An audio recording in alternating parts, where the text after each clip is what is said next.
The demand for the Nintendo Switch is without doubt, having remained out of stock for long periods over the last few months, but after Zelda Breath of the Wild and Mario Kart 8 Deluxe, there do hang some question marks over the appeal of upcoming games. ARMS is stepping into the arena next on the 16th of June, which is just around the corner, and it shows once again that Nintendo aren't afraid to create new games and try out new ideas.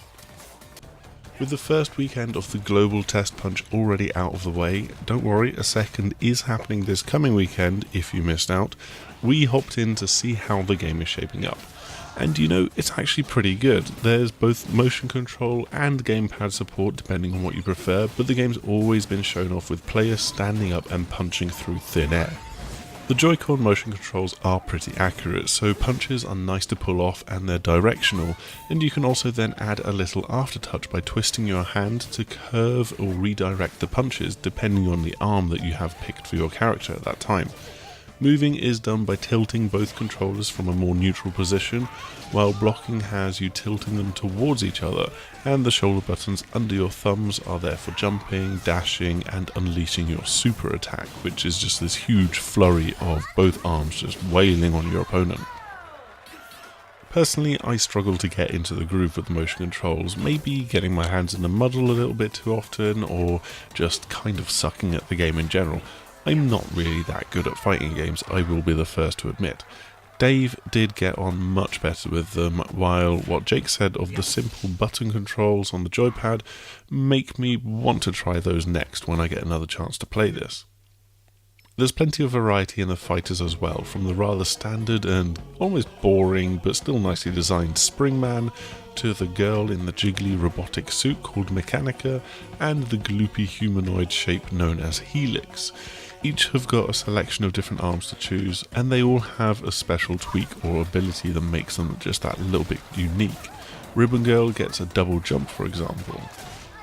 There's 8 characters in the Testpunch to choose from, each with 3 different arms to mix and match between. The Testpunch was all about online, throwing players into 8-player lobbies and then matching them up in different game modes. Sometimes it was a straight up 1v1, other times you're paired up in 2v2 or thrown into a 3-way or 4-way free-for-all. Or there was also the unusual V-ball game mode, which is kind of a keepy-uppy mixed with volleyball and explosions, because why not?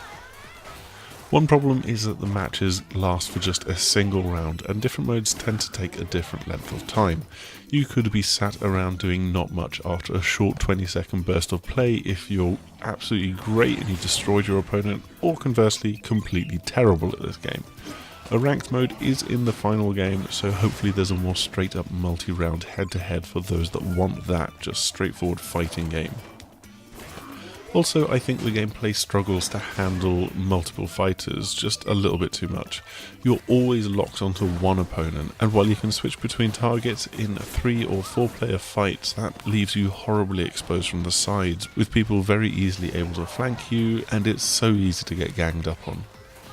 Overall, all of us that played ARMS are definitely looking forward to more of the game, and we're eager to get back into the second weekend of the Testpunch.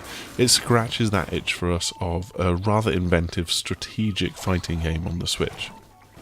Thanks as always for watching, and I hope you've enjoyed this video enough to like, sub and share it.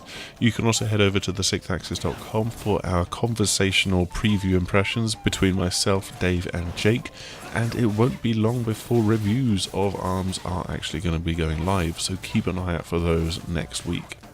In the meantime, I hope to see you again soon. Goodbye!